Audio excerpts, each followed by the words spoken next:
Hello, everyone. Dr. Mandell here with you.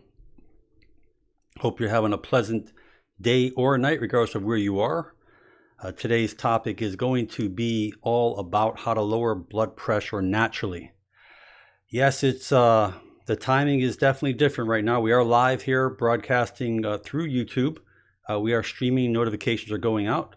We'll continue on, but the most important thing I want to start out is that blood pressure, they say, should be 120/80.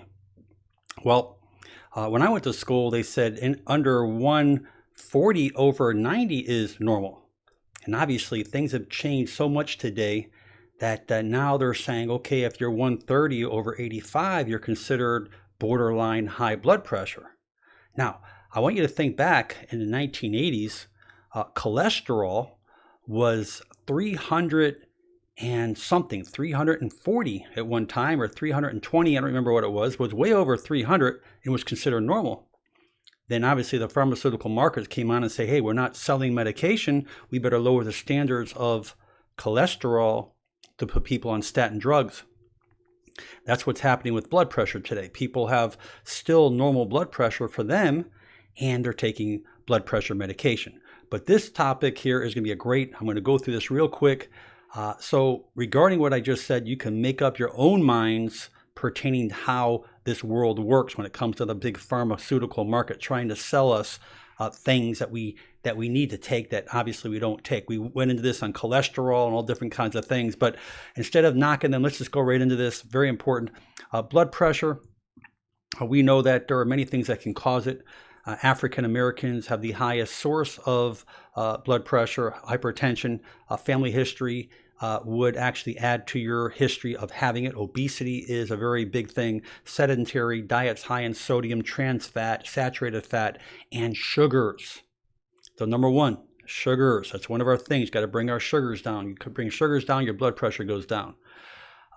Pregnancy, birth control pills, diabetes, gout. There are other things that actually make you more of a higher tendency to have higher blood pressure. Now, as we get older, our blood pressure elevates, but I want to let you know that there are people out there who have 140/90, 145/95, live to be 100 years old. So we don't really truly understand where the limit is. Remember, everyone is different. And I believe that a lot of your diet and the foods that you eat has a lot to do with your arteries.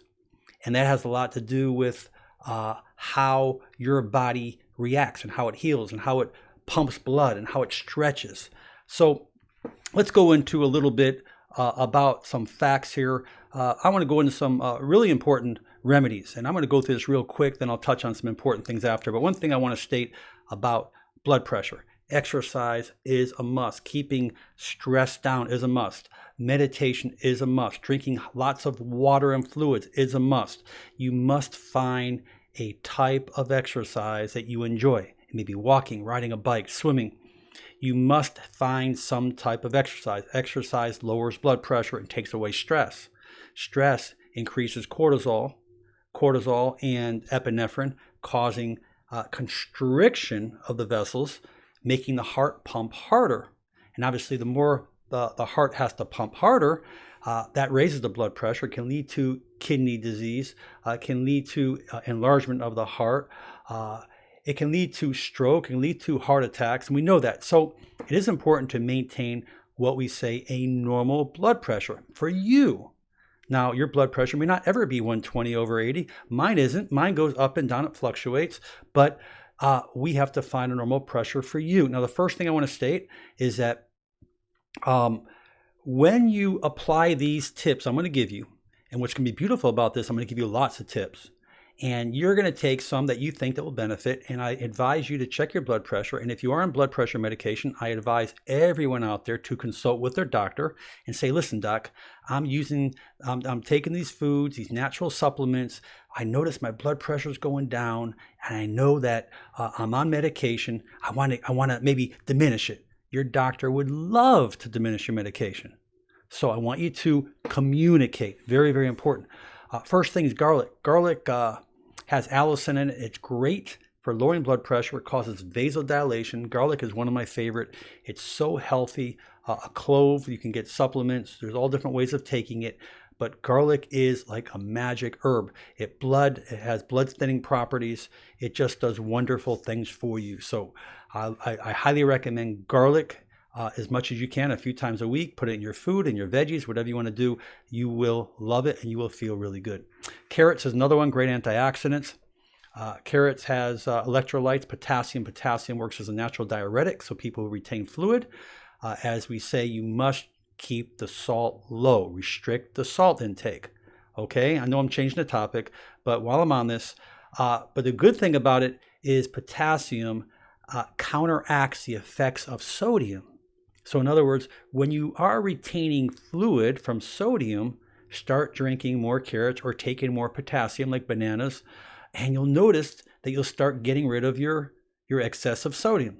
The other trick is if you notice that you're holding on to water, or you feel bloated, your legs are swollen, you feel like you're retaining something, you're going to increase your pressure, drink lots more water. You're saying, no, I don't want any more water. Water is a diuretic, one of the best.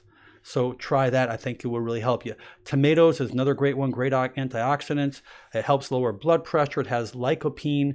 Lycopene has antioxidant effects. It helps lower the bad cholesterol, the LDLs, prevents fatty buildup within the arteries. That prevents atherosclerosis. Celery seeds or celery. Celery is a fibrous vegetable, acts as a diuretic, flushes water out of your system. The Chinese use this.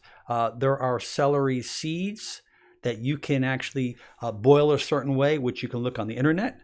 Pomegranates, polyphenols, flavonoids, phytochemicals, helps fight cancer, fights heart disease, lowers bad cholesterol, LDLs, raises the HDLs, lowers blood pressure, helps reverse the effects on arterial blockage, atherosclerosis. These are studies. A great thing is pomegranates. Beets and radishes, a lot of research going on with that right now. What's happening is they're noticing that the beets and radishes has nitric acid. Nitric acid helps actually open up the vessels. It dilates the vessels, regulates blood pressure easier. It decreases the endothelial, the inside lining of the artery, and it helps lower that blood pressure. So that is a beautiful thing when it comes to beets. Beets are great for you. Sesame or sesame oil, shown to reduce blood pressure, absorbs cholesterol. It has lignans in there. This is obviously does have omega-6s, and we'll touch on that in just a second. But while I'm on the omega-6s, I want to also state that when you do take certain types of oils, we don't want a ton of omega-6s. So you must supplement with omega-3.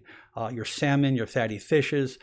Fish oil is probably one of the best. If you are taking flaxseed oil or you're taking chia seed, remember that these have to be converted back into the EPA and DHA, which you're not going to get enough as compared to fish oils. Fish oils, at least 1,000 to, I would say, 1,300 milligrams a day will really, really help you. It will lower your blood pressure. Fish oils are probably number one on the list. So that is another very important thing. I also want to go ahead and mention ginger. Ginger has been used for centuries. Ginger goes hand in hand with turmeric. It's an anti-inflammatory, prevents plaque building up within the vessels. It prevents blood clotting, prevents heart attack. It's a great thing. Ginger with turmeric, if you're taking turmeric, have the black pepper with it, which is piperine. If not, take it with fat like avocados, milk, or some fattening foods, because turmeric is a fat-soluble herb. And also, if you heat up vegetables, if you put turmeric directly on something that's heated up, it will help you tremendously absorb it better. Because you're taking turmeric, you got to make sure you're absorbing it. Coconut water, one of my favorites. Great electrolytes, filled with lots of potassium. Potassium helps, works as a diuretic. It helps cleanse the system, and it's actually great for lowering blood pressure. Capsaicin, cayenne pepper. Oh man, that's amazing. It helps clean out the blood vessels, helps vasodilate. Probably one of the most efficient thing in the world. Great to take with food. You can get it in capsules. Some people are sensitive to the capsaicin because it's hot. But if you can take this capsaicin, it will prevent plaquing. It will reverse plaquing in the arteries. This is like a magic remedy. Dark chocolate, the cacao, or the cocoa in there, obviously. Cacao is the raw state. Cocoa is the heated state. Dark chocolate is good, has great antioxidants, is known to actually help as a free radical cancer fighting thing. It activates nitric oxide, dilates the vessels, makes the blood easier to circulate. So there you go. Chocolate can really help you, but dark chocolate. Hibiscus tea, I love. I like chamomile tea, helps relax things. I think it's great. Hawthorn berries are known to do miracles for blood pressure. It helps irregular heartbeats, it helps treat high blood pressure, atherosclerosis, chest pain, heart failure. You can just Google Hawthorn berries, Hawthorn. They've used this for cardiac, circulatory, and respiratory disorders for years and years and years. Cat's claw, a great thing they use in China to treat high blood pressure. This is known to actually cause the nitric acid to open up. It's a great cancer fighting thing, great for your health, great for inflammation, great for many things. But ultimately, it does lower blood pressure and reduce the risk of strokes and heart attacks. There are so many other herbs, but one thing I want to go back to is omega-3. One of my favorite, you got to get on omega-3s. Omega-3s and the omega-6s, I like to see a 2 or 3 to 1 ratio. You don't want the omega-6s way up here and omega-3s down low. The closer you bring your omega-3s up to omega-6s, it's going to really do wonders for you. One thing no one talks about is vitamin D. Vitamin D helps assimilate calcium. It works hand in hand with magnesium. And while we're talking about magnesium, when you eat more magnesium-rich foods, you can Google magnesium-rich foods. You'll notice the nuts, the seeds, the magnesium relaxes and vasodilates the arteries. Magnesium makes you sleep good. It relaxes the vessels. It will lower blood pressure. It will make you feel real calm. Try it. It will do amazing things for you. But don't forget that vitamin D. We need that vitamin D. If you're not in the sun, you need to supplement. CoQ10, very good for the heart. This is all basically through the whole entire system, the mitochondria. But the more advanced form is ubiquinol. You can look into ubiquinol and CoQ10. They're similar, although ubiquinol is actually assimilates better and faster, and it's all part of this CoQ10. Lavender oil is a great thing. You can put it on your neck, your chest. Lavender will relax you. And we talk about relaxation. I invite all people out there to start listening to music, classical, romance, mellow, whatever it is. Find things that you enjoy doing. Get into the hobbies that you enjoy doing. Meditate, do yoga. But remember, start walking, start moving, start doing all those things that you need to do because motion is so important. I want to just mention a few things. Lemons first thing in the morning. It's a cleanser. It does wonderful things. It has great things. It helps reduce free radicals, helps increase the immune system, and it's been known to help with blood pressure. Lemons is great. Remember to reduce the salt intake. If you're going to take salt, I love sea salt. Sea salt metabolizes different. The fenugreek seeds, as we talked about, or watermelon seeds, or actually any kind of seeds. Those that I mentioned already, you need to Google those seeds or ways of preparing that, how to boil it, and that can another form of lowering blood pressure as well. Remember, the bananas have lots of potassium. Onion juice or onions is known to lower blood pressure. Great antioxidants. It has quercetin in there, and that is another thing you can mix and be creative with your onions. So don't be afraid to use onions. So those are the main important things I wanted to bring out. I gave you all these different tips because I think more is better. You're going to say, wow, I want to use 2 or 3 of these or 4 of these. But remember, the key thing is the magnesium, the omega-3s. I like the potassium-rich foods, the magnesium-rich foods, the antioxidants. You need to cut the sugars down. Very important. That's a very important thing. Cut those sugars, particularly the high fructose. Those syrups that are hidden, those will increase the cortisol levels as well, and cortisol is not good.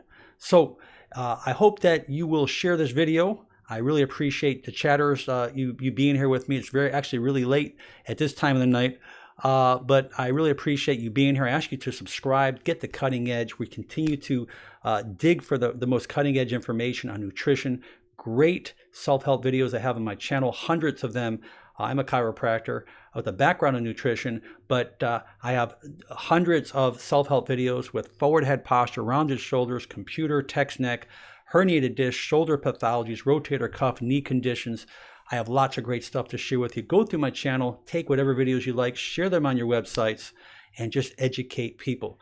I want to say my best regards to you, your family, your loved ones. I really appreciate everyone being here. This is late here in the U.S. But as I said, much love to everyone, and we will catch up with you real soon. Bye-bye.